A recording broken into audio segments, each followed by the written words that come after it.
गर्गाचार्य जी को बुलाया। गर्गाचार्य जी को बुला करके भगवान का जनेऊ संस्कार कराया गया। मातरम पितरम ब्रद्यम हित्वायमिति वंदनात् कृष्ण राम बंदन शिरसा प्रस्यपादयो। अंत में वसुदेव जी ने कहा, बोले कन्हैया को कहीं पढ़ने के लिए तो भेजो, पढ़ने के लिए कहाँ भेजेंगे।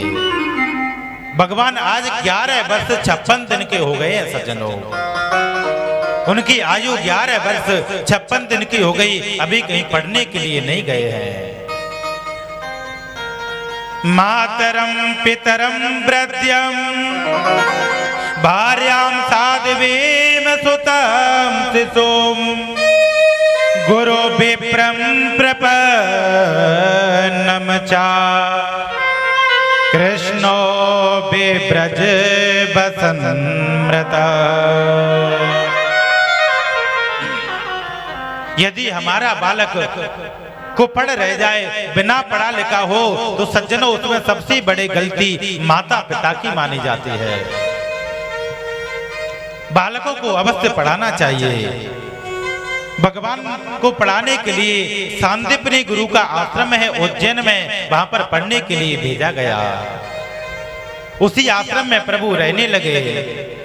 गर्गादि यदि कुलाचार्य गायत्रम व्रतमास्तुतो। प्रभु को वहीं पर पढ़ते पढ़ते सुदामा जी से मित्रता वहीं पर हुई। प्रभु की सुदामा जी से मित्रता हुई। प्रभु ने पढ़ने के बाद में थोड़े ही समय में सभी कलाओं को हासिल कर लिया। अल्प समय में सभी कलाओं को प्रभु ने हासिल कर लिया, सभी विद्याओं को पढ़ लिया। गुरु ग्रह पढ़न गए यदुराई, अल्प काल विद्या सब पाई। थोड़ी सी समय में विद्या को पा लिया प्रभु ने। जब विद्या का अध्ययन करके प्रभु घर आने लगे, जैसे ही घर के लिए आए तो गुरु माता से प्रभु पूछने लगे, माँ गुरुदेव आपको कुछ चाहिए तो मुझे बता दो, पढ़ाई के बदले हम कुछ देना चाहते हैं। सांदीपनि गुरु ने कहा, बेटा हमें तो कुछ नहीं चाहिए, यदि आपकी माता से जाकर के पूछ लो, माता को कुछ चाहिए तो। माता के पास आए, गुरु माता से पूछने लगे, माँ अब हम जा रहे हैं, आपको कुछ चाहिए तो मांग लो। गुरु माता ने कहा, बेटा कृष्ण जब से तू जहां पढ़ने के लिए आया है तब से एक मेरा बेटा था, वो संसार को छोड़ करके चला गया, तो मैं तेरे आने से उसकी याद को भूल गई। लेकिन जब तू जाएगा तो मुझे मेरे बेटे की याद आएगी, इसलिए तुझे यदि देना है तो मेरे बेटे को ला करके मुझे दे दो। कन्हैया ने कहा, माँ वो बेटा आपका कहाँ है, कहाँ चला गया है। तब गुरु माता ने कहा, समुद्र की लहरों में वो बालक बह गया था, अब पता नहीं वो कहाँ है। भगवान बलदाऊ जी के साथ गए, समुद्र के समीप पहुंचे और समुद्र से पूछने लगे, अरे समुद्र मेरे गोपुत्र को मुझे दे दो।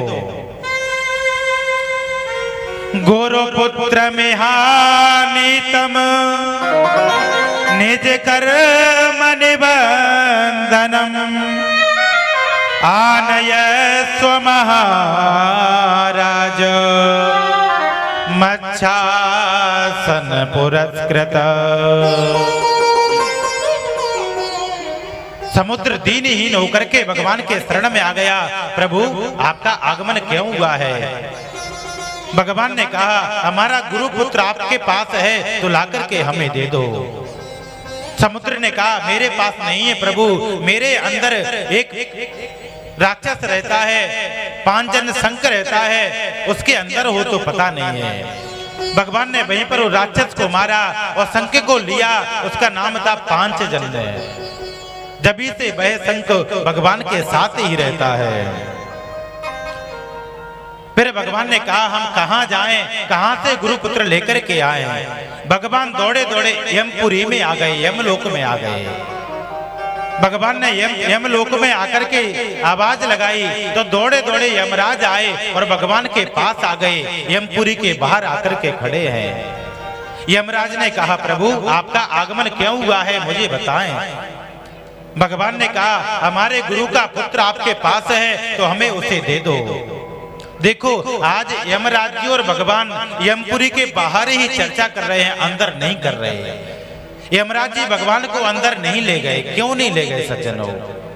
वो इसलिए अंदर नहीं ले गए, यदि मैं भगवान को अंदर ले जाऊंगा यमपुरी में, यमलोक में, तो जितने भी पापी हैं वो सभी भगवान का दर्शन कर लेंगे, तो मेरे तक कारोबार पूरा ठप हो जाएगा।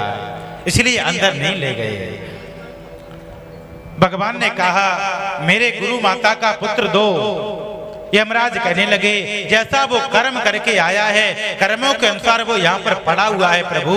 भगवान ने कहा, आना तो मेरी आज्ञा है, उसके जितने भी कर्म है सबको छोड़ दो और उससे मुझे विदा कर दो। उन्होंने आए और गुरुपुत्र ला करके अपनी माता को दे दिया। माता को देने के बाद में भगवान पुनः मथुरा के लिए आ गए।